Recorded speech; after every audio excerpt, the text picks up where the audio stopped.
తెలుగు ప్రజలందరికీ నమస్కారం. నేను కేరళ ఎన్నికల క్యాంపెయిన్లో ఉన్నాను.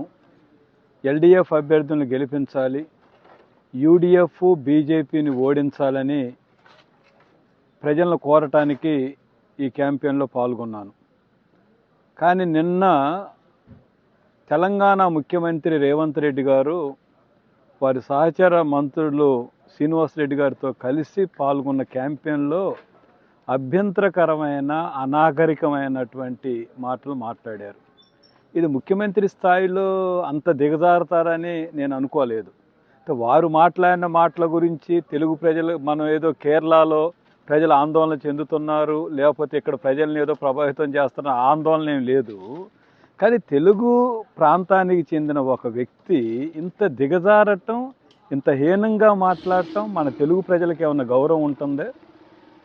అక్కడ దాకా ఎందుకు, నేను ఇక్కడే ఉన్నాను, వారు కూడా క్యాంపెయిన్లో పాల్గొంటున్నారు కదా. బహిరంగంగా తెలంగాణ గురించి, కేరళ గురించి, రెండు మోడల్స్ గురించి చర్చించడానికి మీరు సిద్ధంగా ఉన్నారా? కేరళలో చర్చిస్తాం, మీరు చెప్పాలనుకుంది ఇక్కడే చెప్పండి, మీడియా ముందు కూడా చెప్దాం. కాబట్టి మీరు పోలికలు చేసి అధికారానికి ఏ గడ్డన్నా కరిసేటటువంటి పార్టీ లెఫ్ట్ పార్టీలు కాదు, సిపిఎం కాదు. అన్నటువంటి ఎన్నికల్లో ఇచ్చినటువంటి హామీలను అన్నింటినీ 100కు 100% అమలు జరపటమే కాకుండా అదనమైన సౌకర్యాలు ప్రజలకు కల్పిస్తున్న రాష్ట్రం కేరళ రాష్ట్రం. ఏ ధైర్యంతో మీరు కామెంట్ చేశారు? మీరు చెప్పినటువంటి 6 గ్యారంటీల్లో 12,000 రూపాయల కూలీలకు ఇచ్చే పెన్షన్ గురించి, కూలీలకు ఇచ్చే దాని గురించి మీరు ఏమి అమలు జరిపారు? 4,000 రూపాయలు మంత్లీ పెన్షన్ ఇస్తామని పేదవాళ్ళందరూ ఓట్లను ఎంచుకున్నారు, దాన్ని అమలు జరిపారా? లేదు డబుల్ బెడ్రూమ్ల గురించి మీరు చెప్తున్నది, మీరు ఇచ్చిన హామీకి మీరు కడుతున్న దానికి ఏమైనా సంబంధం ఉందా? అంతేకాదు, మనం బుల్డోజర్ కల్చర్ అంటే బుల్డోజర్ మీన్స్ బీజేపీ అనుకున్నాం. కానీ సౌత్ ఇండియాలో మీరు ఖమ్మం జిల్లాలో బుల్డోజర్ను ఉపయోగించి పేదల ఇళ్ళని కూలగొట్టారు. వాళ్ళు రోడ్ల మీదకి వచ్చి ఖమ్మం కన్నెర్ర చేస్తే మీరు సగం మందికి ఇల్లు ఇస్తున్నారు, సగం మందికి ఇల్లు ఇవ్వటం లేదు.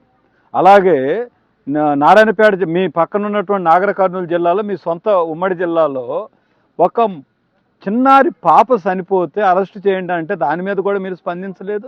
ఇదా మీ గురించి చెప్పాల్సి వస్తే? అభివృద్ధి పేరుతో లక్షల ఎకరాల భూములను మీరు లాక్కుంటున్నారు. లగచర్ల దగ్గర నుంచి మొదలుపెట్టి A1 ఫార్మ్ సిటీ అంటే అర్థం ఏమిటో, ఫార్మ్ సిటీ అని మీరు చెప్తున్నటువంటి రేజింగ్ సిటీలు, లేకపోతే నెంబర్ 1 సిటీలు ఈ పేరుతో రియల్ ఎస్టేట్ జరుపుకోవటం కోసం కాదా? కేసీఆర్ గారు కొన్ని రోడ్ల కోసం, కొన్ని కరీంనగర్ రోడ్డు, నిజామాబాద్ రోడ్డు ఆయన ప్రయత్నం చేస్తే మహబూబ్నగర్ రోడ్డు అంతా ఎవరు చేస్తూ ఉన్నారు? సో కాబట్టి మీరు ఒక్కసారి పచ్చ కళ్ళజోడు తీసుకొని చూడండి. నేను రిమోట్ విలేజ్లన్నీ నేను తిరుగుతున్న ఇవాళ మార్నింగ్ 7 గంటల నుంచి క్యాండిడేట్తో తిరుగుతున్నాను. సోలనూరు క్యాండిడేట్ వ్యవసాయ కార్మిక సంఘ నాయకుడు మొమ్మకుట్టితో అనేక ఎత్తైన కొండల్లో తిరుగుతున్నాను, మామూలు అసలు నేను ఆశ్చర్యపోతున్నాను, ఎంత డెవలప్మెంట్ ఉంది, ఎన్ని రకాలుగా రోడ్లు వేశారు, పార్కులు కట్టారు, విలేజ్ని ఎంత క్లీన్ చేస్తున్నారు, రైతు అభివృద్ధిని అలాగనే సంక్షేమాన్ని సంపాల్లో ఎట్లా అమలు జరుపుతున్నారో ఇక్కడ చూస్తే అద్భుతంగా అనిపిస్తూ ఉంది. మనం ఇండియాలోనే ఉన్నామా అనే ఆశ్చర్యం కలుగుతుంది కేరళ గ్రామాలను చూస్తున్న. పట్టణాల గురించి కాదు చెప్పేది. కాబట్టి కేరళలో వారు చేసింది 5 లక్షల మంది ఒకేసారి ఇల్లు కట్టించి గృహప్రవేశం చేశారు. మీకు ఆ దమ్ముందే? మీరు ఎక్సైజ్ పేరుతో 45,000 కోట్ల రూపాయలు వసూలు చేస్తున్నారు. కేరళలో ఎక్సైజ్ అన్నటువంటిది వారి ఆదాయం అంతా. అంతేకాదు, దళిత పూజారిని నియమించి అంటరానితనం మీద యుద్ధం ప్రకటించారు పినరాయి విజయన్ గవర్నమెంట్. అది ఆ దమ్ము మీకుందా? 90% మంది దళితులకి, గిరిజనులకి, అలాగనే బీసీలకి భూములు ఉన్నటువంటి రాష్ట్రం కేరళ రాష్ట్రం.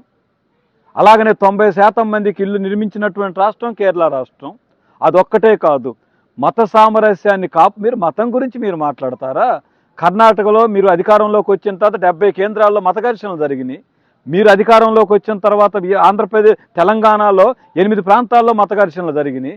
కానీ ముస్లింలు, క్రిస్టియన్లు ఇంత సంఖ్యలో ఉన్న మత సామరస్యానికి పెట్టని కోటగా ఉన్నటువంటి రాష్ట్రం కేరళ రాష్ట్రమే.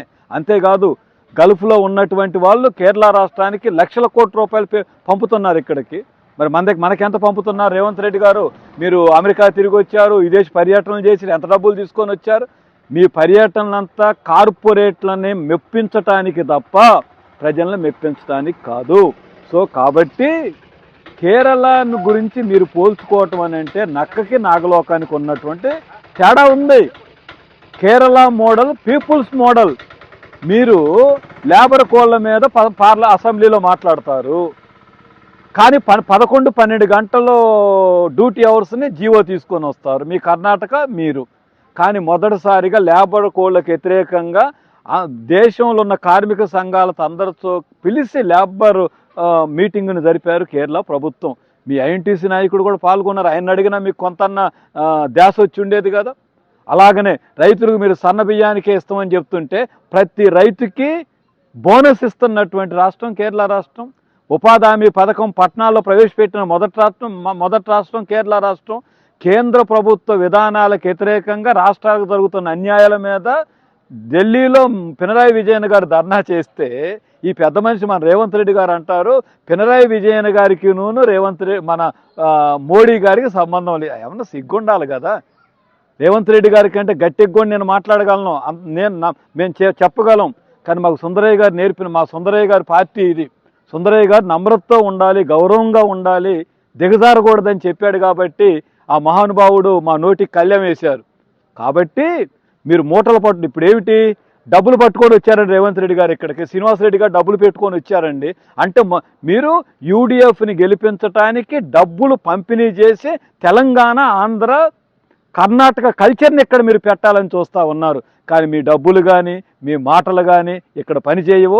ప్రజలు కోరుకుంటుంది అభివృద్ధి సంక్షేమం బాగా ఉంది, మళ్ళీ ప్రభుత్వాన్ని గెలిపించుకోవాలా. బీజేపీకి మీరు ఎంత సహాయపడుతున్నారో మీకు బీజేపీ ఎంత సహాయపడుతుందో అందరికీ తెలుసు.